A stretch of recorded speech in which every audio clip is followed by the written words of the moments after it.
Jal Jeevan mission പ്രവൃത്തി മൂലം തകർന്ന റോഡുകൾ പുനഃസ്ഥാപിക്കാത്തതിൽ പ്രതിഷേധം.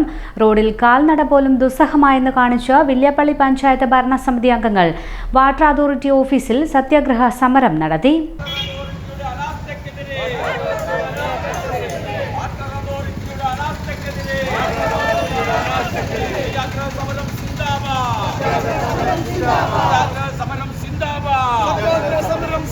വില്യാപ്പള്ളി പഞ്ചായത്ത് ഭരണസമിതി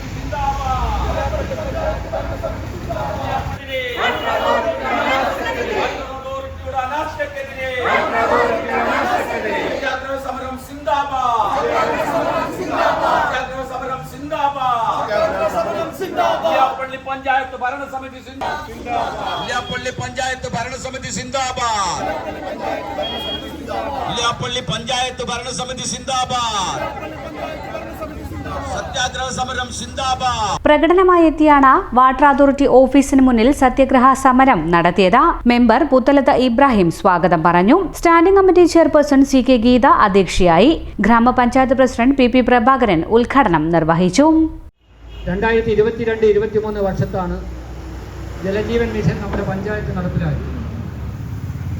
2024 പൂർത്തിയാകുമ്പോഴേക്കും ഈ പ്രവർത്തനം പൂർത്തിയാകുമെന്നും തകർത്തിട്ട റോഡുകളെല്ലാം പുനഃസ്ഥാപിക്കുമെന്നായിരുന്നു എഗ്രിമെൻറ്റ്. വർഷങ്ങൾ പലത് കഴിഞ്ഞു, തെരഞ്ഞെടുപ്പുകൾ പലത് കഴിഞ്ഞു. ഗ്രാമപഞ്ചായത്തിൽ പുതിയ ഭരണസമിതി വന്നു.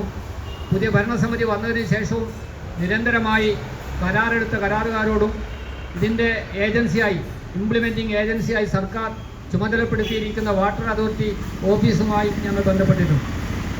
പല തവണ ഞങ്ങൾ ഈ വാട്ടർ അതോറിറ്റി ഓഫീസിലെ ഉയർന്ന ഉദ്യോഗസ്ഥരുമായി സംസാരിച്ചിട്ടുണ്ട്. 2 പ്രാവശ്യം ഞങ്ങളുടെ പഞ്ചായത്തിലെ മുഴുവൻ അംഗങ്ങളും ഇതുപോലെ ഭരണസമിതി അംഗങ്ങളും ഇവിടുത്തെ എക്സിക്യൂട്ടീവ് എഞ്ചിനീയറെയും അസിസ്റ്റൻ്റ് എക്സിക്യൂട്ടീവ് എഞ്ചിനീയറെയും കണ്ടിട്ടുണ്ട്. 5-8 തവണ പഞ്ചായത്ത് പ്രസിഡന്റ് എന്ന നിലയിൽ ഞാൻ തന്നെ ഈ വിഷയമായി ഈ ഓഫീസിൽ കയറി ഇറങ്ങിയിട്ടുണ്ട്.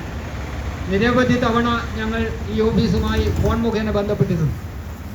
നമുക്ക് ലഭിച്ച വികസന ഫണ്ടിൽ നിന്ന്, മെയിൻ്റനൻസ് ഫണ്ടിൽ നിന്ന് ഉപയോഗപ്പെടുത്തിയ റോഡുകളെല്ലാം കുറ്റമറ്റ രീതിയിൽ നിർമ്മിക്കപ്പെട്ടതിന് ശേഷമാണ് ജലജീവൻ മിഷൻ ഈ പദ്ധതിയുമായി മുന്നോട്ട് വന്നത്.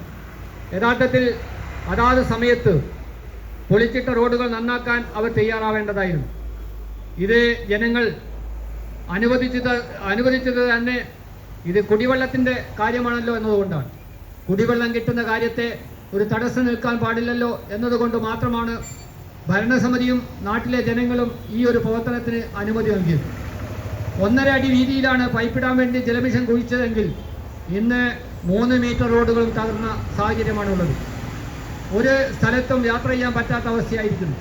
നമ്മുടെ പഞ്ചായത്തിൽ ഒറ്റപ്പെട്ട് കിടക്കുന്ന പ്രദേശങ്ങളിലുള്ള ഭിന്നശേഷിക്കാർ, ഡയാലിസിസ് രോഗികൾ, വൃദ്ധജനങ്ങൾ, മറ്റു പല രോഗശൈലിയിൽ കിടക്കുന്ന ആളുകൾക്ക് ഡോക്ടറുടെ അടുത്ത് പോകാൻ പോലും, ആശുപത്രിയിൽ പോകാൻ പോലും കഴിയാത്ത സാഹചര്യമാണുള്ളത്. ഒരു വാഹനം വിളിച്ചാൽ, നേരത്തെ ഇവിടെ സൂചിപ്പിച്ചതുപോലെ ഓട്ടോറിക്ഷ മാത്രമല്ല 4 ചക്ര വാഹനങ്ങൾ വിളിച്ചാൽ പോലും വരാത്ത അവസ്ഥയിലേക്ക് റോഡുകൾ തകർന്നിരിക്കുന്നു. ഈ ഒരു ദുഃഖാവസ്ഥ, പരിതാപകരമായ അവസ്ഥ ഈ ഓഫീസിലെ ഉദ്യോഗസ്ഥരെ ഞങ്ങൾ നേരിട്ട് അറിയിച്ചതാണ്. അവർക്കത് അറിയുന്നതുമാണ്. പക്ഷേ വിളിക്കുമ്പോഴൊക്കെ, ഞങ്ങൾ വന്ന് സംസാരിക്കുമ്പോഴൊക്കെ അവർ പറയുന്ന മറുപടി, ഇതാ നിങ്ങളുടെ പഞ്ചായത്തിലാണ് എന്തെങ്കിലും ഒരു പ്രവൃത്തി നടക്കുന്നത്, വില്യാപ്പള്ളി പഞ്ചായത്തിലാണ് ഈ ജലജീവൻ മിഷൻ പ്രവർത്തനം, റെസ്റ്റോറേഷൻ പ്രവർത്തനം നടക്കുന്നത് എന്നാണ്. ഇത് മതിയോ? പാർക്കോ ഗോൾഡ് ആൻഡ് ഡയമണ്ട്സ്.